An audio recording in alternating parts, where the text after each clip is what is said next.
Hi, everyone. My name's Kim Miller. I am the Executive Director and the founder of FemArt organization. We are a nonprofit 501c3, and what our mission is to support and promote women in the fine arts. And today, we are going to be interviewing one of our wonderful artists who will be in an upcoming show called Where the Wild Women Go. And her name is Kimberly Thomas. And I would like to welcome Kimberly and ask her our very first question. And that is, what inspires you to create art, Kimberly? Um, so my recent line of artwork has been inspired by a children's book that I read working as a intern at the Cummer Museum of Art. So they did a very large show on Augusta Savage, and in this book about Augusta Savage, her instructor asked her, "Augusta, what do you have to say?" And it was a couple of years ago, but it was really empowering to me because I realized that I tended to not state any opinions that were overly political, not say anything that was very charged, because I really wanted to avoid confrontation. And I looked around at my life and I saw a lot of things that I felt like were genuine injustices, things that were really bothering me. And I thought, why am I not using my art to make a statement? Why am I not working my thoughts out through this visual process and having something to say? So for the last 2 years, I have been on a mission and been inspired by that single statement, "What do you have to say?" I love it. You and I are kindred spirits. I am definitely one who believes in using art to make sure that you have your voice out there for whatever your beliefs are, or however you feel that social justice or any personal environmental concerns or anything should be out there. So that is really inspirational that you were motivated and inspired by a book about Augusta Savage. She's one of my favorite sculptors of all time.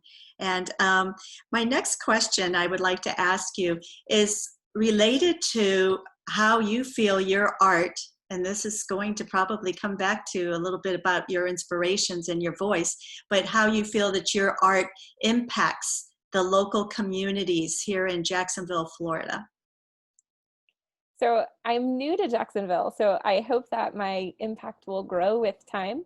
But I have been honored to move through a line of research through my work at the University of Florida that is titled Building Relationships Through Art.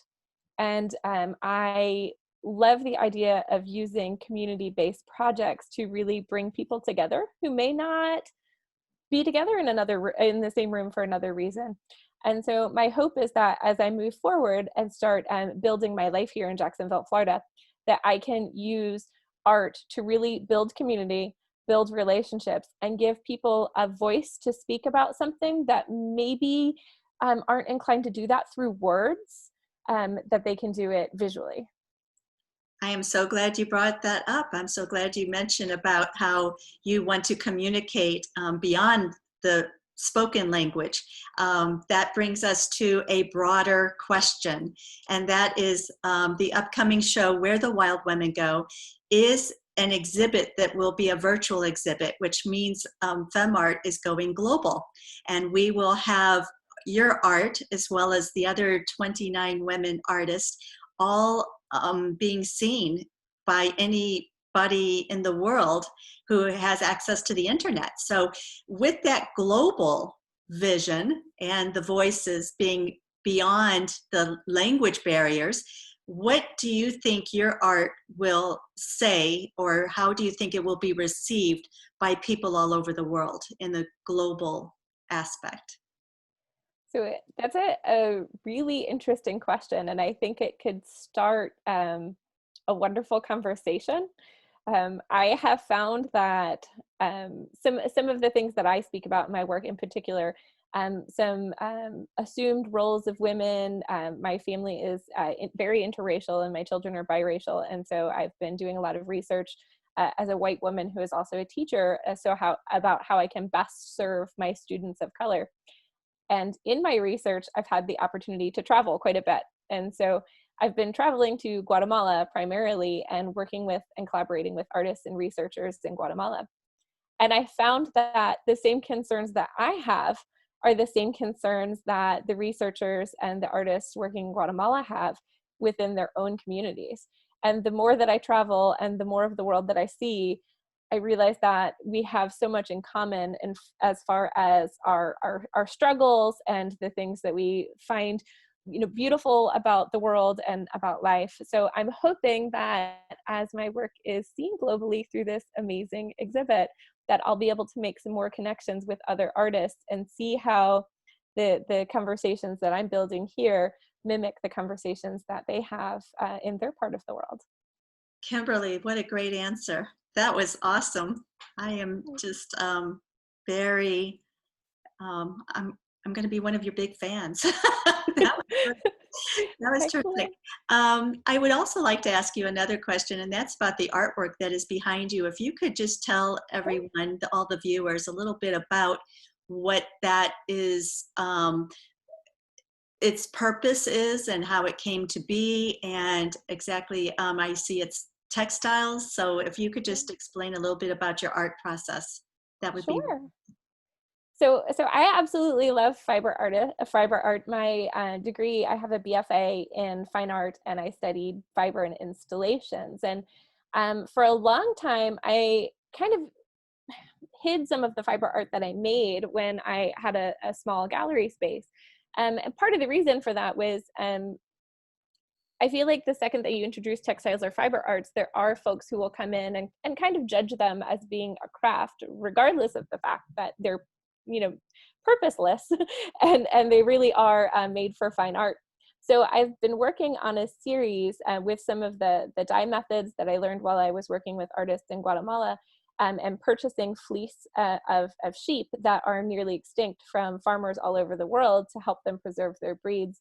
And in that preservation, I then dye and spin and create paintings with the fibers that I have collected. And so really creating something out of textiles and fibers that could not fall in the realm of craft, because it really is made to be observed and to be looked at. Wow, it's beautiful. It's Thank absolutely you. beautiful.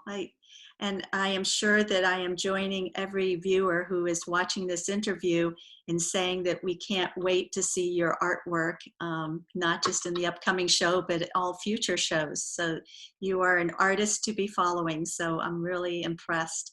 And with our closing of this interview, I have been asking all of the other artists that I've interviewed about the beverages that they prefer to have before beginning their art creative process.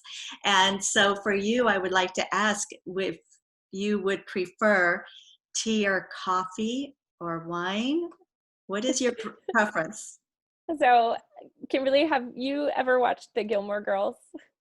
No, I haven't. But So I will. I joke that my spirit animal is Lorelai Gilmore, and she always says coffee, coffee, coffee. Every answer to everything is coffee, coffee, coffee. So mine is coffee, coffee, coffee, always. I love it. And strongest woman alive. I believe that cup. And I would just like to say cheers to Kimberly Cheers to Thomas. you. Thank you. And thank you for your time, and thank you for this wonderful interview. Can't wait to see you in our upcoming show, Where the Wild Women Go. Thank you so much for organizing it, Kimberly.